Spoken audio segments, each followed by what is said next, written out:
पुगिसकेका छौँ। हिँडिरहेको छौँ बिस्तारै गाइस। अनि पुल क्रस गर्दै गर्दाको सिन हो। अनि हामी उता पुगिसक्यौँ। बाबा पछाडि आउँदै हुनुहुन्छ। यो उता माथि पुल माथिको भिडियो हामी गाइस यहाँ कुखुराको चल्ला हेर्दै गइरहेछौँ।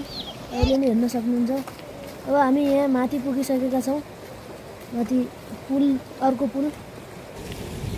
यहाँबाट बाइक आइरहेको छ।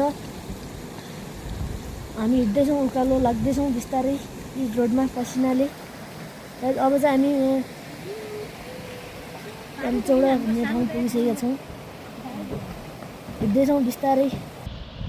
गाइस यो चाहिँ हाम्रो पावर हाउस। यसबाट सब बजारलाई बत्ती सप्लाई हुन्छ है। हेर्नुहोस् भ्यू यसको राम्रो छ, अत्यन्तै सुन्दर राम्रो छ। हामी उकालो लाग्दैछौँ। बाबा अगाडि हिँडिरहनु भएको छ। बाबा र दिदी अनि लास्टमा म र दिदी मम्मी छौँ है। बिस्तारै केटिएसको उकालो लाग्दैछौँ। बाबा हेर्दै भन्दै हुनुहुन्छ। जब हामी केटिएसको उकालो नजिक दोस्रो बाटोमा पुगिसकेका छौँ।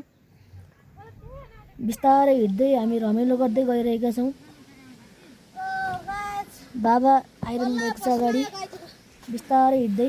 गरे अब चाहिँ हाम्रो भिडियोमा मामा पनि आउनु भइसकेको छ। अब गाइज अब चाहिँ हामी कर्णाली प्राविधिक शिक्षालय पुगिसकेका छौँ।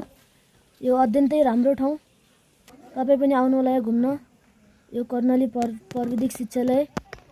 अनि यहाँ अहिले गाइज यो पोखरी भन्ने ठाउँ, यहाँ अहिले पावर हाउस बन्दैछ बत्ती सप्लाई गर्ने। अनि यहाँ ट्रक हिलो छ गाइज। म यहाँ धन्दै लडेको थिएँ, धन्न बचेँ। अब हामी यता तपाईँहरूलाई पोखरी देखाइरहेको छौँ, हेर्नु होला राम्रोसँग। यो तैले देखिरहनु भएको सोलर हो सबै है। द पोखरीको भ्यू छ। यो चाहिँ कर्णाली प्राविधिक शिक्षालयको ग्राउन्ड है, फुटबल ग्राउन्ड।